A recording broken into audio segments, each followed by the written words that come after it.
This is the Meetinghouse with Dwight A. Moody. News, reviews, commentary, and conversation on religion and American life. Now, here is Dr. Moody. And hello, everybody, and Happy New Year. 1 week into 2022.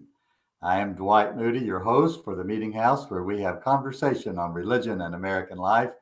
Coming to you today from Travelers Rest, South Carolina, a little community just north of Greenville, South Carolina, and about 30 miles south of Hendersonville, where I have been broadcasting from for about a year. Today, January the 6th, a historic day in American history, the first anniversary of the Capitol insurrection of 2021. I'm interested in it because there was a religious rhetoric, religious movements, religious convictions undergirding much of what happened a year ago.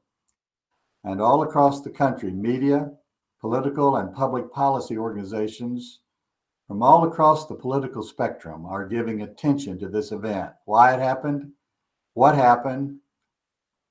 it means, what it portends. I'm interested in all of this. We're going to talk about it in the Meetinghouse, and I welcome you for this first broadcast of the new year 2022 and of this new series, which I'm launching today. Thank you for tuning in today, or thank you for listening later on as a podcast. This will be posted as an audio podcast within 24 hours, and you can find it on my website at themeetinghouse.net. We're coming to you, as we always do, over radio, YouTube, streaming live on Facebook at themeetinghouse.net, and on my Facebook page, also St. Stephen's Live. You can share this broadcast on your Facebook page. That would help us get out the word. We're also broadcasting on radio out of Brunswick, Georgia, my studio of origin, I might say. You can always hear the broadcast on rejoiceradio975.com. And they're broadcasting on 97.5 FM in Brunswick, 94.7 FM, St. Simon's Island. I'm going to have a lot more to say about Brunswick a little later in the show, about what is happening there tomorrow and what that means.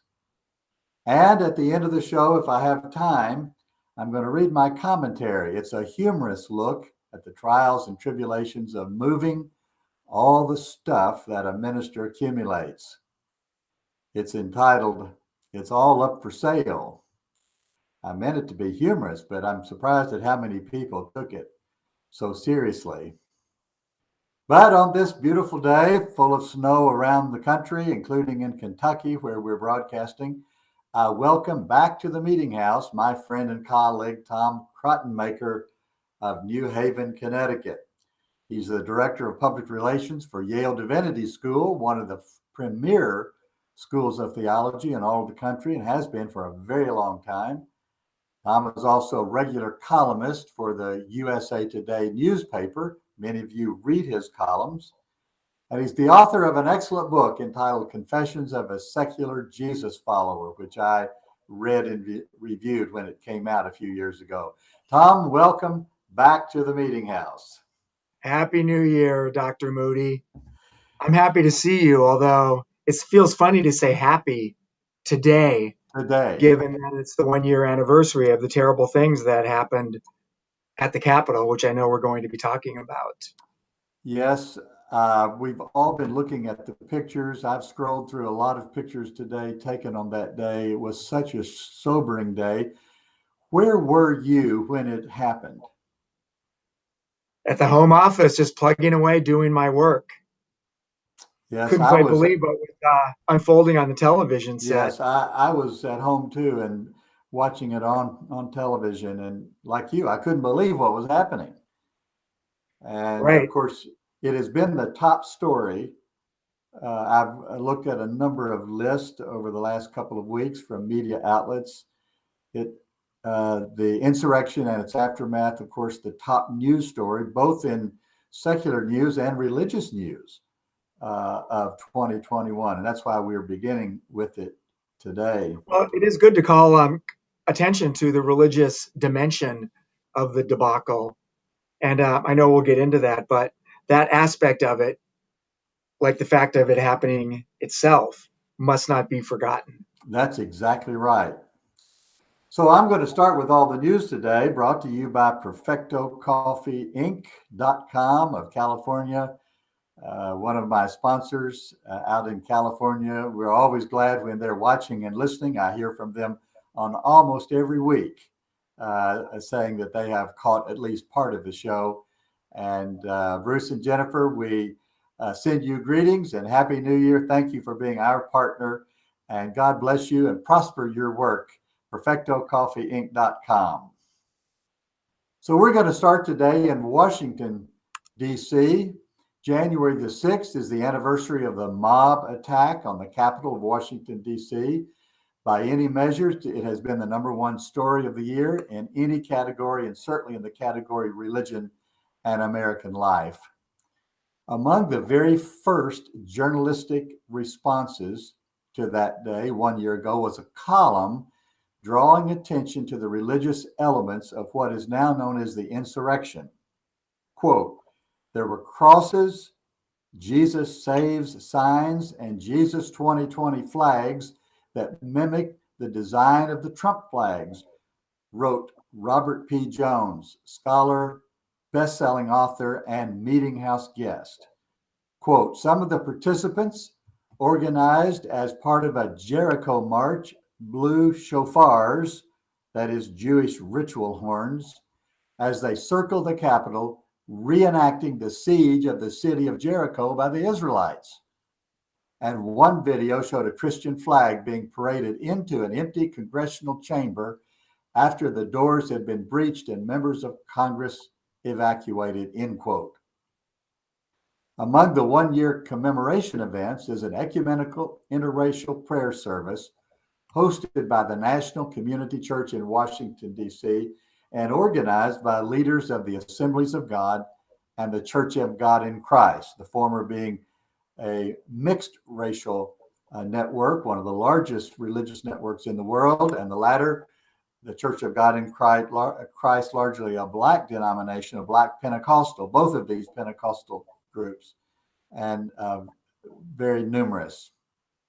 Well, Tom, you and I were watching it, as we said a minute ago. And what were your feelings at the time? Do you remember?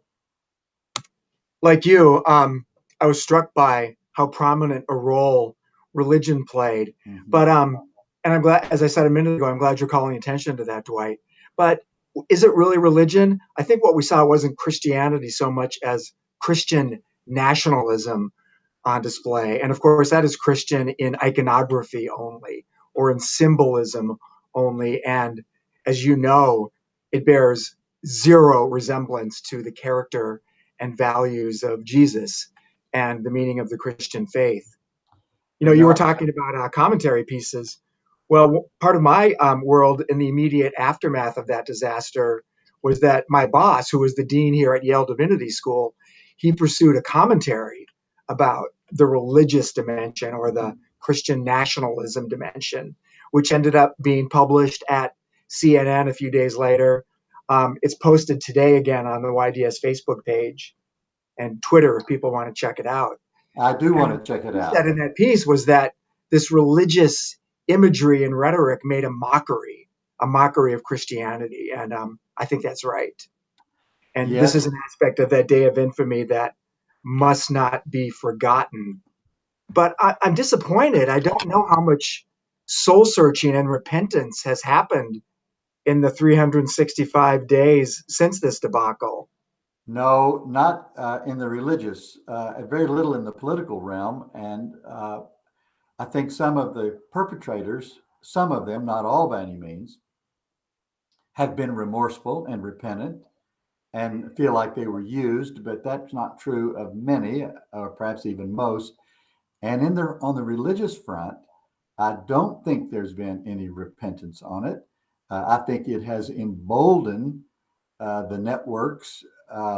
Actually, many of them located squarely within the Pentecostal charismatic movement, for which I think the Assemblies of God sponsoring this prayer service, ecumenical prayer service in Washington, D.C. is a peculiar juxtaposition with where many of their own people are. The chief Pentecostal website in the country is charismanews.com, headquartered down in Orlando, Florida. I'm going to come back to that in just a minute. But no, I think, if anything, the religious movement that undergirded the insurrection is stronger, more defiant, more determined. And we're going to talk about some of that here in just a few minutes. But let's go to Chicago for a very different story. Cardinal Blase Cupich of the Roman Catholic Archdiocese of Chicago. He's the Archbishop of Chicago. Cupich has issued new guidelines for parish priests on the use of older pre-Vatican II worship elements. The Archbishop was responding to a document from the Vatican's Office of Public Worship, what they call the Congregation for Divine Worship, and that was published on December the 18th. Expressly forbidden in both documents, both the diocesan guidelines and the Vatican document, is the use of a very popular prayer among Catholics called the Prayer of St. Michael. Vatican II was the General Council of Bishops that met in Rome from 1962 to 1965, and it directed that the old Latin Mass, that is, Mass in the Latin language, be replaced by the language of the people in any parish. The Latin Mass has been allowed in extraordinary circumstances. Of course, it was very popular with older people, but in recent years, it has been associated with the rise of the conservative anti-Pope Francis elements within the church. The clampdown on the Latin Mass and on the Prayer of St. Michael in Chicago and around the world are widely viewed as efforts to prevent further division in the Roman Catholic Church.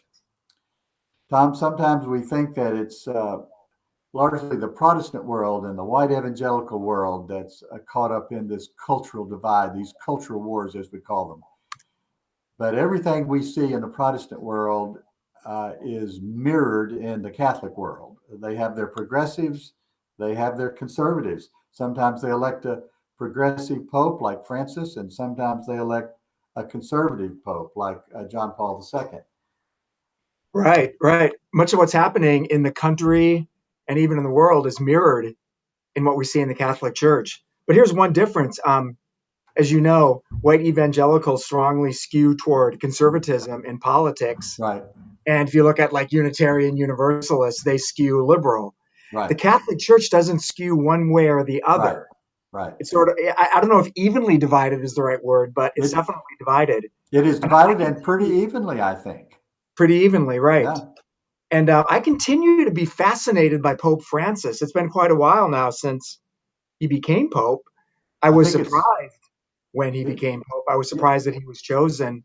Yeah. I'm continually struck by the enthusiasm that he generates in some quarters, but the equally enthusiastic pushback that he gets in other quarters. You know, many folks, including people like me, think he's been a breath of fresh air. Right. But there's also this determined resistance to things like his greater openness to LGBT people and divorced women, for example, care for the environment, where he's been a strong proponent. So I don't know. What do you think, Dwight, on the whole? Do you think Francis and Francis-style Catholicism are prevailing? Well, or is it more of a stalemate? There's no doubt that the Catholic Church has struggled in the wake of Vatican II. The Vatican II decrees, not just on worship, in demanding that worship be done in the vernacular rather than in the Latin Mass, but in other decrees having to do with Mary, with Jews, with Protestants,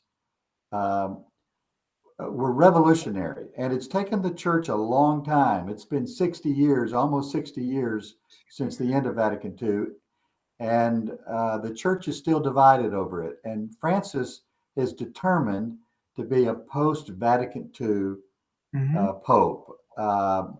All of the popes have had to be, to one extent or another, but he certainly is the most aggressive. And of course, we've seen his influence recently on the whole issue of whether President Joseph Biden can take communion in a Catholic church. Joseph Biden, a very devout Roman Catholic, but supports public abortion policies. And there's a lot of Catholic bishops and pastors who would like to deny him and other politicians communion, the Eucharist. And Francis has pushed back against this. Thankfully.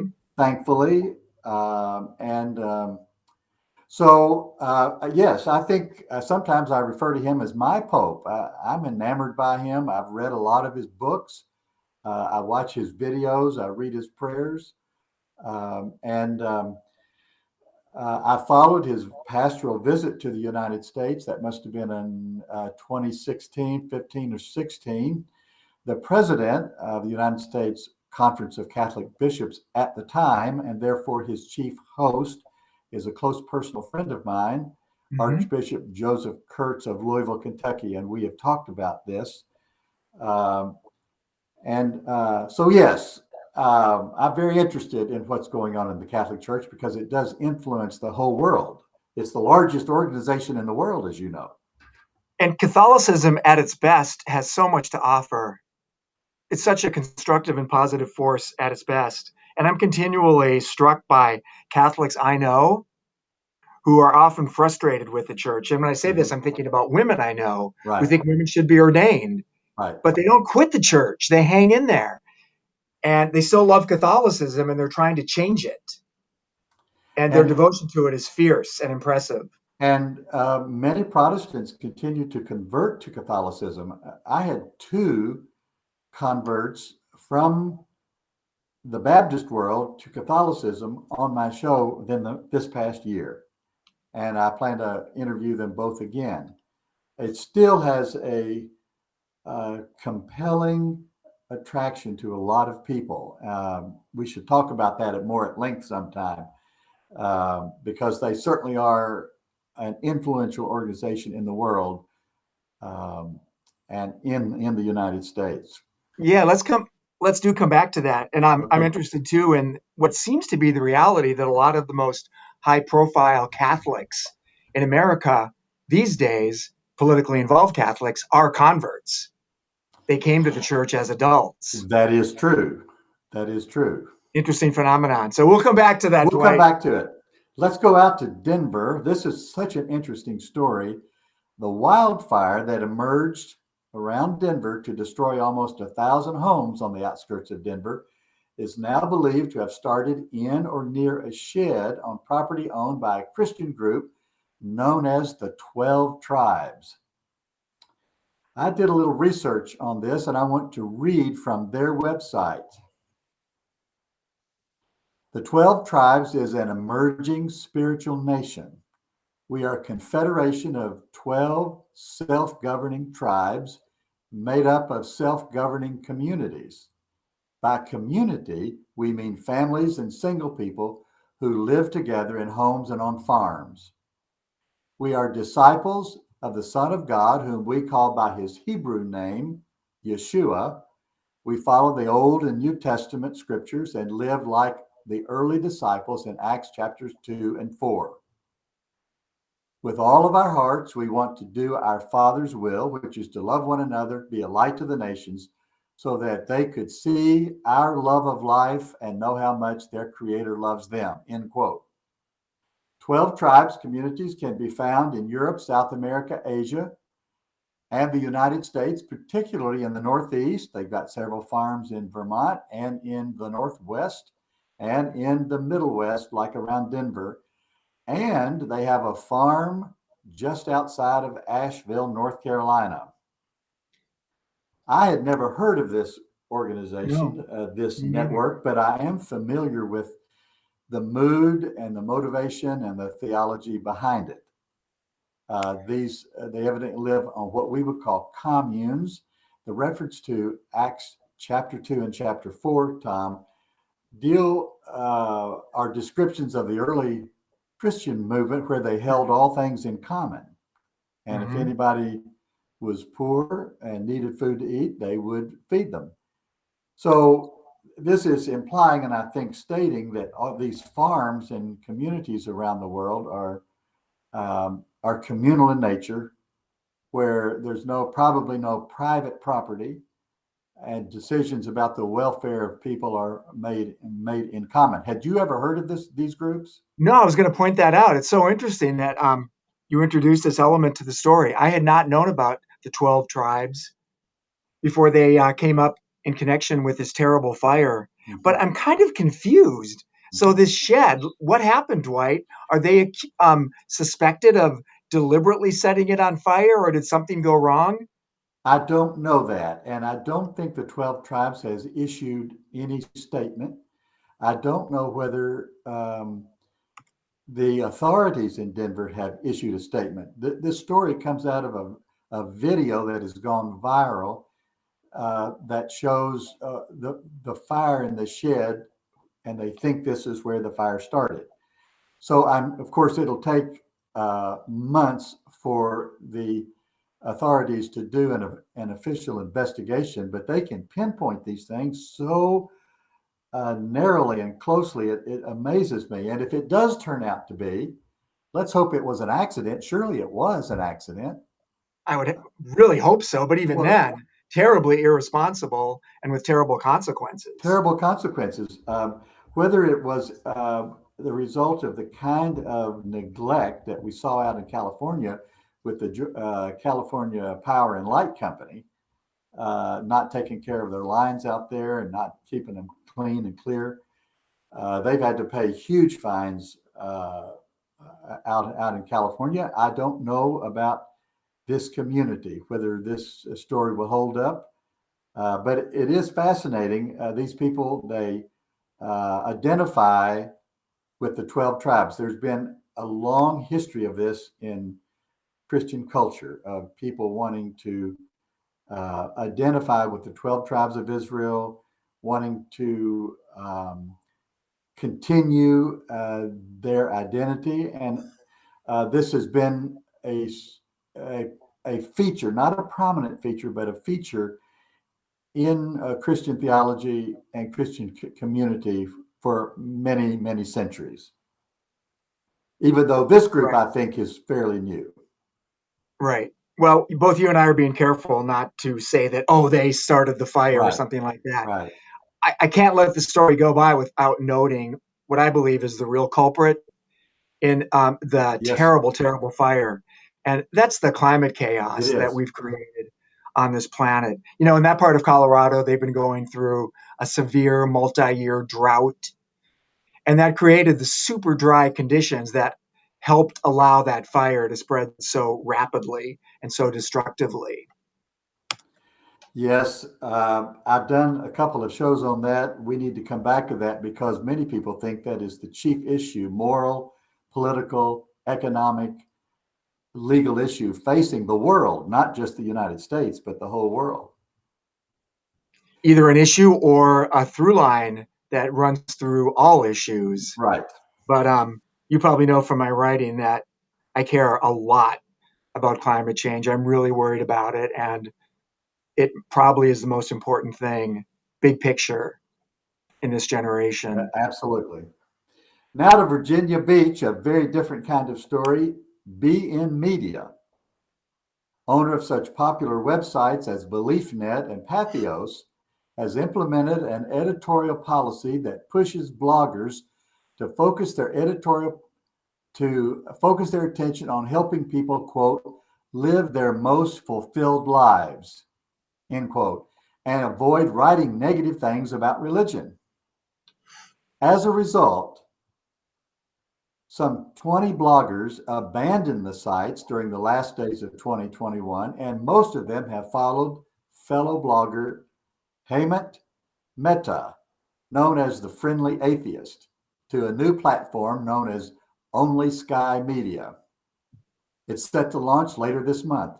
These writers reflect the growing population of non-religious or irreligious people in the United States, now estimated to be 29% of the population, up from 19% just 10 years ago. One departing editor, Dale McCowan, said, quote, "This was a business decision. It may have been hard for Pathos to attract advertising among religious businesses while at the same time providing a forum for atheists to criticize religion," end quote. What do you think about this, Tom? So this edict, I mean, I get it. It's a bad look. But I also understand why BN Media would make a move like this. Speaking of Hemant Mehta, I know him. I really like the guy, and I've had lots of friendly interactions with him. And so it's true that he's the friendly atheist. But I do see that a lot of his posts aren't so friendly. You know, he's always on the lookout for acts of hypocrisy by religious conservatives. And as we know, there's always plenty of that to find and skewer. And I would say that there is a place for that. But to me, it gets kind of predictable after a while, kind of old hat.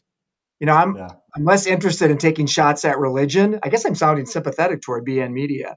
You know, I'm less interested in taking shots at religion and more interested in exploring what non-theists do believe in and what they're trying to create in secular spaces. So it sort of made some sense to me, perhaps surprisingly. Yes, because you know, you've written, your book is right down this pike. Am I not right? Right. The whole context for it is, you know, my moving around in humanist and secular circles and really appreciating the context I've been in.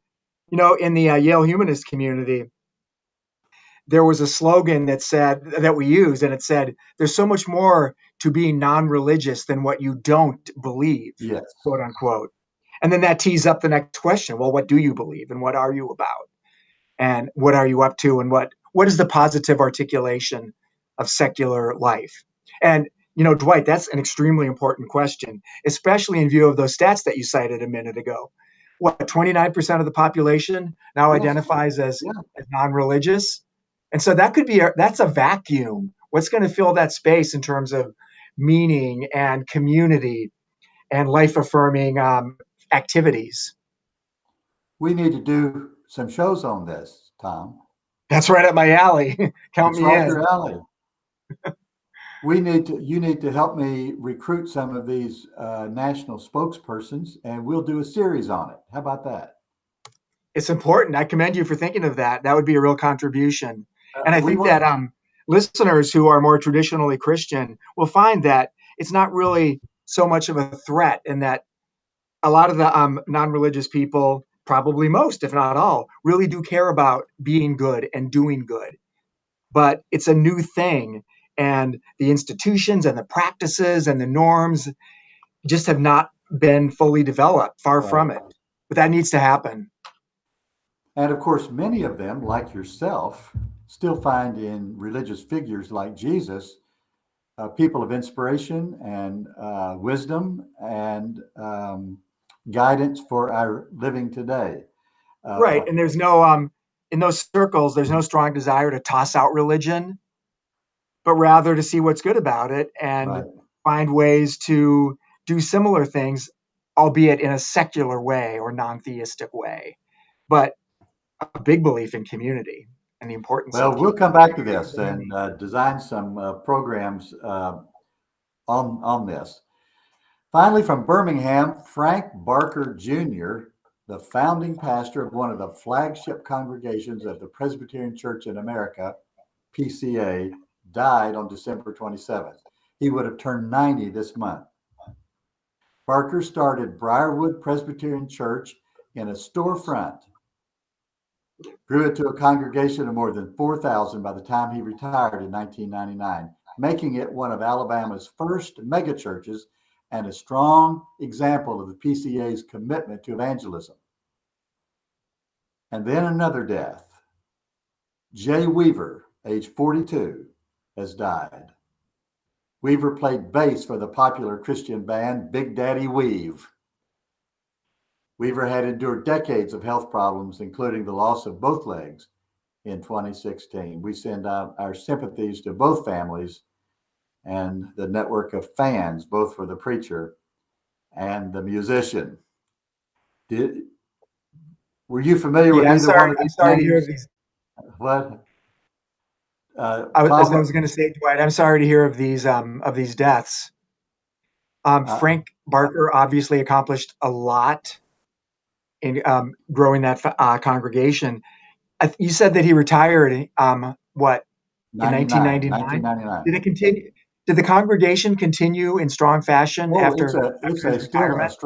strong congregation, and my reporting there did not bring out fully the emergence of the PCA, the Presbyterian Church in America, which was a conservative split from the Presbyterian Church USA, which Right. is the mainline church that is headquartered in Louisville, Kentucky. Now it used to be in New York, but the Presbyterian Church USA is the mainline progressive wing of the Presbyterian movement, and the PCA is one of several conservative split-offs from that, driven by the familiar issues of women in ministry, ecumenism, abortion, gay and lesbian issues that have split so many denominations, including the one I'm in. You know, I grew up Southern Baptist, and I'm now affiliated with the Cooperative Baptist Fellowship. Yeah, there have been a few splits in American religious history. Yes, in world history. That's No the doubt. news. Yeah. And Big Daddy Weave, I wasn't familiar with that band. I checked out a video, and I was struck by seeing Jay Weaver in the video in a wheelchair, In a and I wheelchair, thought it yes. was cool. You know, you typically don't see that in a rock music Yeah, video. you don't. But at least he had a profession that he could pursue from a wheelchair and did so for a number of years. That's the news in the Meeting House, brought to you by our friends at Perfecto Coffee. Order your coffee from perfectocoffeeinc.com. I'm going to be back in just a minute for more conversation with Tom Krattenmaker about today, the anniversary of the attack on Congress.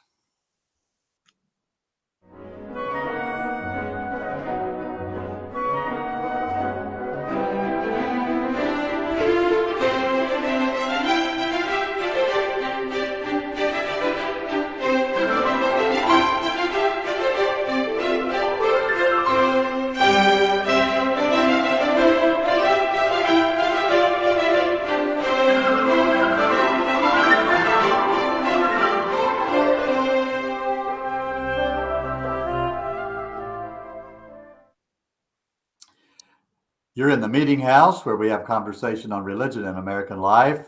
I am Dwight A. Moody, the creator and host of the Meeting House, here today with my friend, colleague, fellow journalist, Tom Krattenmaker of New Haven, Connecticut.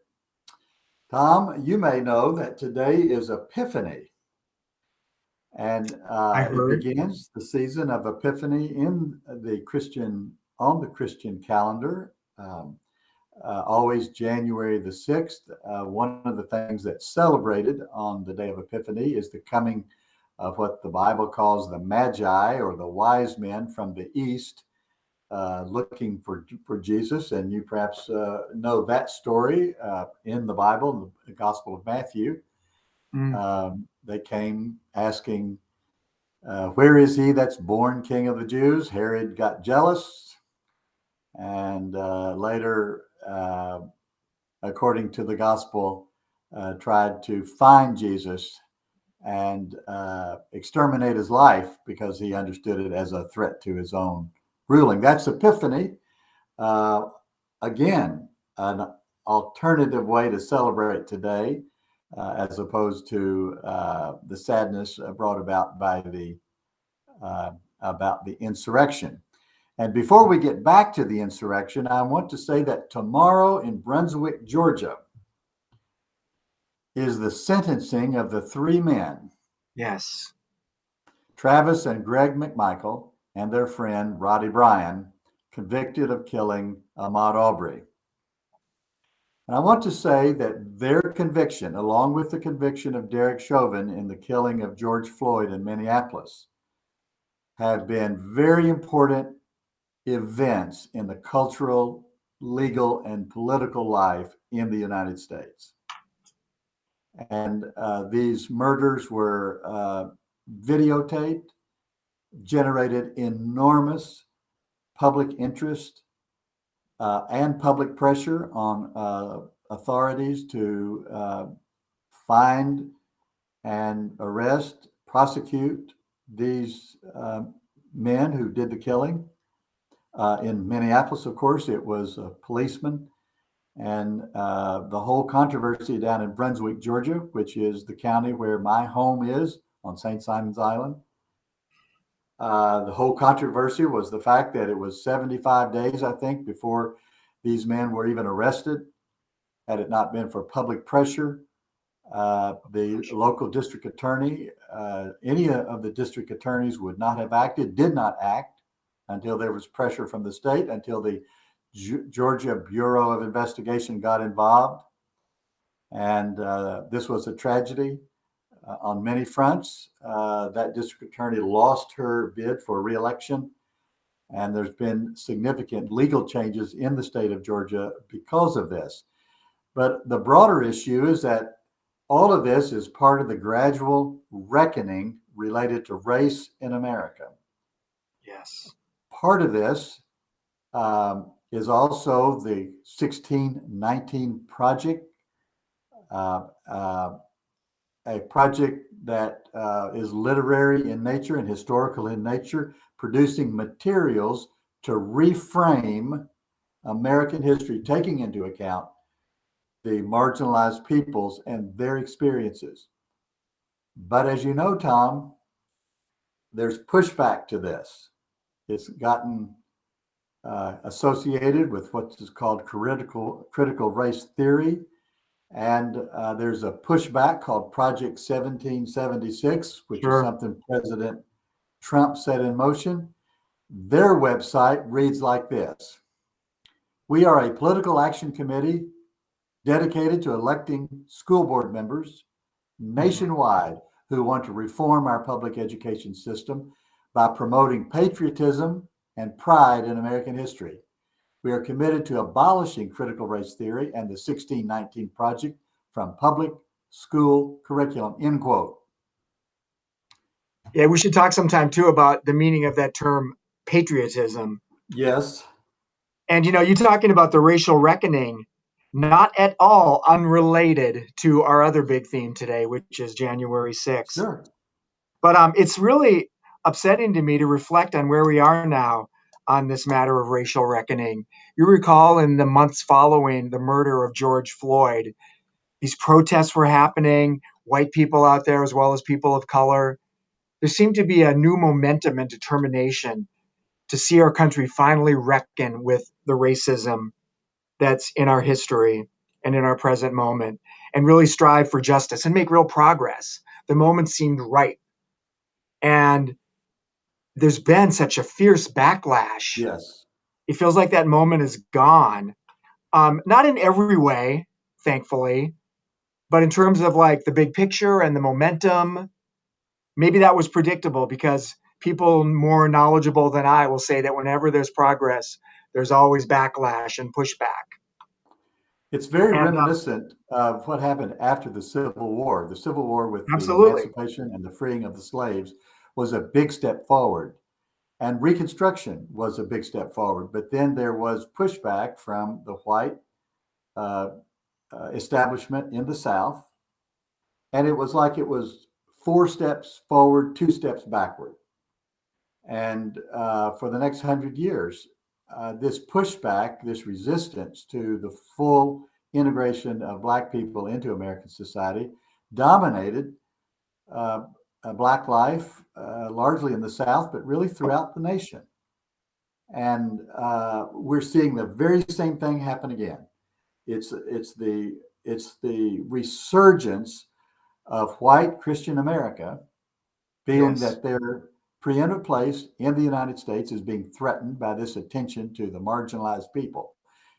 And so they framed it as a new surge of patriotism, but most of us think of it as simply a new surge of racism. Definitely. Or being anti-racist. There is this this backlash, and it's so frustrating because these opponents of progress are so good at grabbing certain ideas and phrases and then distorting them Yes. and weaponizing them. That was done very, very deliberately and effectively, sadly, with critical race theory. I mean, there was a guy, I don't remember his name right now, but he's been interviewed about his very deliberate effort to grab that term, to make it widely heard and misunderstood and distorted, to become sort of a rallying cry, to the point where if there's a conversation about race and you say CRT, that like ends the conversation and blows everything out of the water. Yeah, it is a malicious a use of a legitimate phrase to galvanize an emotional reaction to the changes that are underway in American society. Some of which involve race, some of which involve religion, some of which involve politics, and the rights of women and LGBTQ people and other groups that have just been not welcome at the table. Right. And what has happened in this whole religious movement, you know, I'm launching today this focus on what I call the Christian crusade to change America. And they use language like, we want to restore America. We want to renew America. As a matter of fact, there's a conference this weekend called the Renewal, Restoring America's Founding Covenant. Mm-hmm. And their material says this, quote, God made a covenant with Israel, but America made a covenant with God. The renewal will be a faith-focused day that's actually this Saturday, the 8th, a faith-focused day of heritage, history, praise, worship, and prayer dedicated to the American renewal of the covenant the Pilgrims made with God 4 centuries ago. That is, here is religious language, religious traditions, religious heritage, religious imagery being used to undergird essentially a cultural and political movement to push back against all of the progress that we've made in our modern democracy, to make it more plural, more open, more free, more available to people who have been marginalized people for centuries. And this is what I call the Christian crusade, and much of it is wrapped up in race, as you know, Tom, and as you pointed out a little earlier, is connected with this whole thing, the whole insurrection. Yeah, well, I think that the phrase "Make America Great Again" is part of this. It's a nod to that. Like, what is the great that Trump and his supporters are talking about when they say "make it great again"? And the fact that they say "again," that's a crucial word in that phrase, because it implies that we used to be this certain way, and then they took it away from us. Yes. And they, of course, then become the enemies. It's actually very effective and kind of brilliant in an evil way. I mean, I hate to give praise to something as effective when it's used for such foul purposes, but that phrase has been very effective, and it saddens me that I agree. Well, you know, it got has a president elected, and that people fall for it. Yes. But that is the connection. It saddens me too because, as we talked about earlier in the show, faith has so much to offer, and the values of Christianity and Jesus have so much to offer. And it's tragic that they're being used for counter purposes, and that they get so far with it too. You know, we saw this crusade, and we're thinking about the insurrection of last year, and about whether people think it could happen again, and whether some kind of civil war is possible, is probable, is likely, or is already underway. I should tell you about the email I got from somebody just 2 days ago. Tell us. I'll tell you now. Yeah. Well, I had a piece in USA Today last week. Right. Tell us about it. And well, it was talking about the extreme polarization and the fact that so much of it is based on each side misunderstanding the other, i.e., thinking the other side is way more extreme than it actually is. Mm-hmm. And this isn't by accident. Political operatives, especially on the right, have tried to create this picture of liberals that is really demonic. I mean, it would have you believe that liberals are just horrible people who are going to absolutely tear down the country. And so in more conservative America, liberals are held in great contempt, but it's based on an extremely distorted set of facts and other ideas about who liberals are. And I talked about how what a tragedy it would be if we fell into some kind of civil war based on a false understanding of the other side and what we were up against. So I've been talking to my friends about this for years, Dwight, like asking, do you think we could have a civil war, or what would that look like? How would it happen operationally? Well, I got after my column, somebody in California who saw it emailed me and said, Tom, we're already in a civil war. And he cited different things that are happening. I think he talked about the way Mitch McConnell torpedoed the Merrick Garland nomination for the Supreme Court. He talked about a series of extremely aggressive Republican political moves that to this guy constituted a civil war, not a shooting war, but definitely civil war. And so, yeah, I mean, it depends on how you define the term. According to this guy's definition of what civil war would mean and look like, we're already in one. But I don't agree with that. But I do think it's a frightening possibility.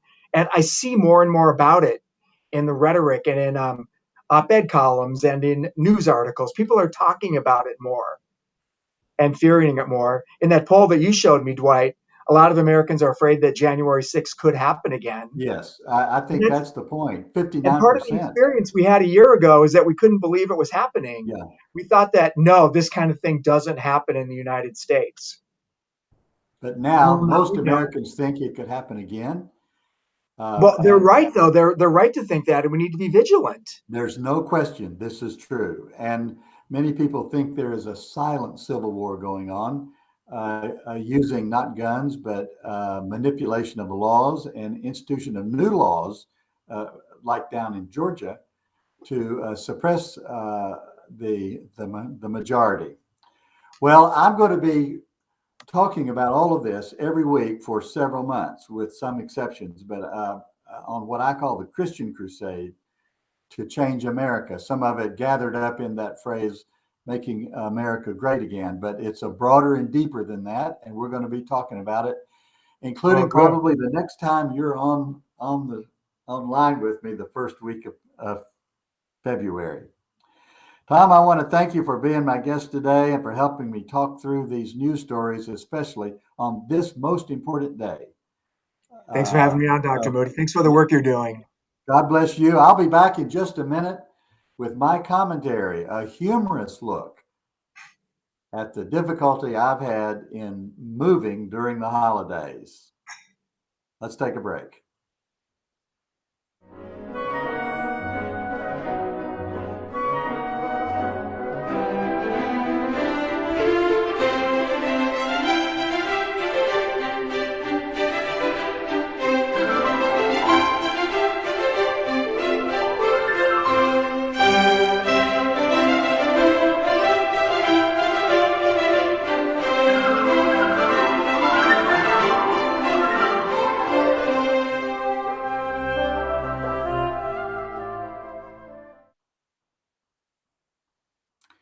I've spent the holidays moving. The owner of the condo in which I have lived for the last 12 months decided to sell my condo and the one adjacent to mine. Quote, I'm going to buy a beach cottage for my wife, end quote, he said to me when he called me. I said to him, I already own a beach house, referring to my home on St. Simon's Island. Well, it's not really a beach house. It's closer to the marsh than the beach. We've actually thought about turning it into an Airbnb. If we do that, we'll join the mad rush of homeowners everywhere to accommodate people with too much money looking to enjoy the good life anywhere close to some center of cultural or natural attraction. Which is why I had a hard time finding anywhere to move in or near Hendersonville, North Carolina. It's a first-class region for living the good life. Mountains, streams, trails everywhere, plus the Biltmore House and lots of mountain music. But the excruciating task of moving has pushed me to a very difficult decision. First, let me explain what I've had to move. Boxes full of 50 years of ministerial memorabilia, correspondence, sermons, notes, articles, manuscripts, unpublished of course, pictures, including more than a few already framed and once hanging on the wall somewhere, cards and letters from both kind and critical parishioners, certificates, diplomas, magazines, books, and more books. Add to that boxes and boxes of family pictures and childhood stuff. I found a Valentine's Day card sent to me in the 6th grade. I kept it because it's truly a wonderful poem. Would you for a nickel or a stick of gum? That's the way it begins. I can quote the whole thing. Would you like to buy it? I've decided to sell all of it. I've been encouraged in this matter by reading what others are doing with their accumulated life's work. For instance, Bruce Springsteen just sold his entire music catalog to Sony Music for $500 million. Now, I know that's more than my library will command. Last year, Bob Dylan sold his music, dating back to the 1960s, to Universal Music Group. He got $400 million for it. Others are joining this trend, Neil Young and Fleetwood Mac and Motley Crue, and now Dwight A. Moody. I used to think my children or grandchildren might want something I have. I wish I had more documents and books and pictures from my father and his father. And then sometimes I imagine some library or archive would find my stuff irresistibly important. Maybe Georgetown College, where I've been in succession a student, a graduate, a trustee, a faculty member, and a donor over the last 50 years since I graduated. This could be an opportunity for my friend and colleague, Rosemary Allen, just named president of the college. She could start her tenure with a press conference. Quote, I'm thrilled to begin my service as your president with announcing that we have acquired, through the generosity of a wealthy donor, the complete library and papers of a 1972 graduate. No, that's not going to happen. But when I see her in May for the golden anniversary reunion of my class of 1972, I'll give her a copy of my self-published book. It's About Time, a memoir of ministry at Georgetown College. She better take it now because otherwise it's going into sale. I've secured an agent who, even as I write, is preparing a catalog of my collected works. Morgan Freeman has agreed to voice over the video describing this once-in-a-lifetime opportunity for some publishing house, some movie studio. Now, I know some of you are surprised I mentioned the movies. That just means you don't know my family very well. We've had more life drama than all the Hollywood movies of 2021 combined. I'll tell you the truth, what really set my mind in this sell it all and retire direction is a song, a John Prine song. Well, actually, Shel Silverstein wrote the lyrics, but Mr. Prine put it to music, and that's who I heard first sing it. You're not surprised, are you? I feel about my stuff just like they did about the old guitar. Quote, this guitar is for sale. I'll let her go cheap. She's pretty to look at, but she don't earn her keep.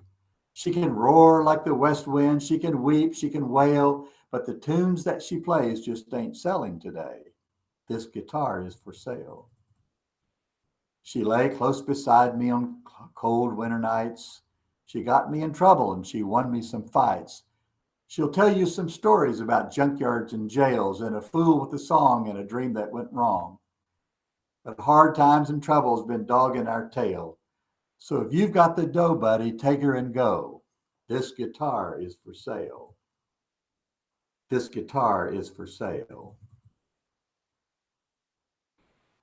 And so is my stuff. I'm just giving you a heads up. I'm Dwight Moody in the Meetinghouse. I'll be back in just a minute.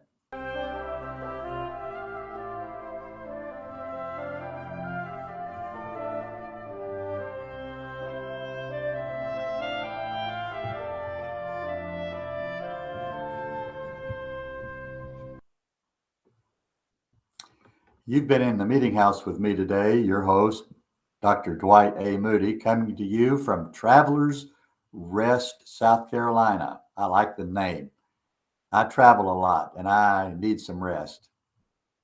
This is just north of Greenville, South Carolina, near Furman University. Have you ever been to Furman University, a beautiful campus, a long history as an influential religion-based school, now liberal arts university? Thank you for listening and watching today. Happy New Year to all of you. I encourage you to visit our website at themeetinghouse.net. You may want to subscribe to our newsletter. I send it out every Wednesday evening. It has a lot of what we do on the show, but not everything, and it has other stuff. Sometimes I read my commentaries that I send out in the newsletter, but I don't always have time on the show. But you can visit the newsletter. I visit my website at themeetinghouse.net. You can read all the old commentaries and book reviews, listen to any of the podcasts. This show will be up as a podcast in just a few hours. You can join the Circle of 70. I started that when I was 70 years old, just about a year ago. You can send a gift to the Meetinghouse. You can support what we do. You know, religion media is dominated by right-wing, fundamentalist type of religion that's supporting all this Make America Great Again and supporting this crusade to take over America, starting with school boards and state legislatures, pulpits and podiums, Congress, the media, the White House. They want to turn us back. They miss the white Christian America that they think we had. They forget about all the ugliness that has attended American history over the years, the way we've treated Native Americans, the way we've treated immigrants, the way we've treated minority groups. You can send your support. I need it. You can go to our page, themeetinghouse.net/support, and learn about how you can support us.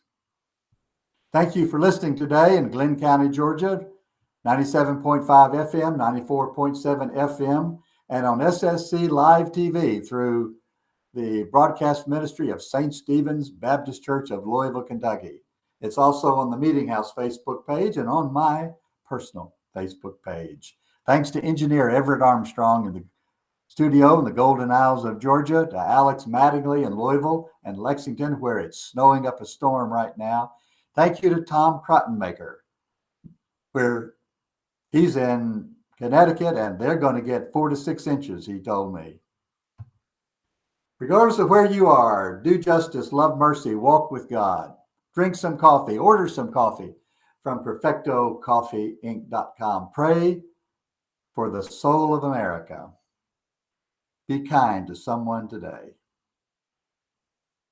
This is the Meetinghouse. I'm your host, Dwight A. Moody. Have a great day.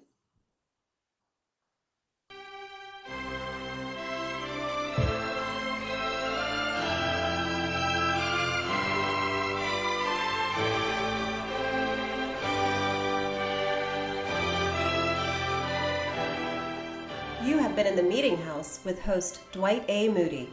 Thank you for watching or listening today. Visit our website at themeetinghouse.net for more news, reviews, commentaries, and conversation on religion